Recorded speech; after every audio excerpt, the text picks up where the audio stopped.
ماشاءاللہ لا حول ولا قوۃ الا باللہ العلی العظیم اعوذ باللہ من الشیطان الرجیم بسم اللہ الرحمن الرحیم۔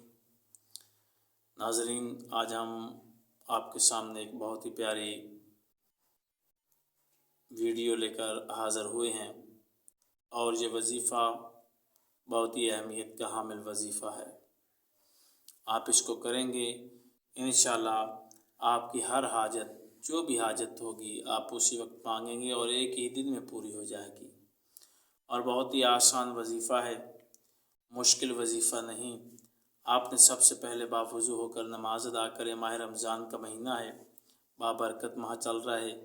افطار سے پہلے، روزہ افطار کرنے سے پہلے آپ نے زیارت امام حسین علیہ السلام کو پڑھنا ہے۔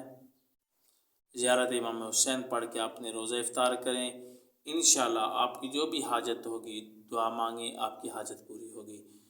جب بھی آپ روزہ افطار کرنے سے پہلے تقریباً 10 منٹ یا 15 منٹ پہلے باوضو ہو کر آپ زیارت امام حسین پڑھیں۔ زیارت امام حسین پڑھنے کے بعد دعا مانگیں۔ دعا مانگنے کے بعد پھر آپ روزہ افطار کریں۔ انشاءاللہ جو بھی آپ کی حاجت ہوگی وہ اسی وقت پوری ہو جائے گی۔ یہ بہت بڑا وظیفہ ہے، امام حسین علیہ السلام سے منسوب ہے۔ آپ اس وظیفے کو کریں، انشاءاللہ آپ کی جو بھی خواہش ہوگی، جو بھی حاجت ہوگی وہ خداوند عالم پوری کرے گا۔ تب تک آپ کا اور ہمارا اللہ میں حامی ناصر ہو۔ خدا حافظ۔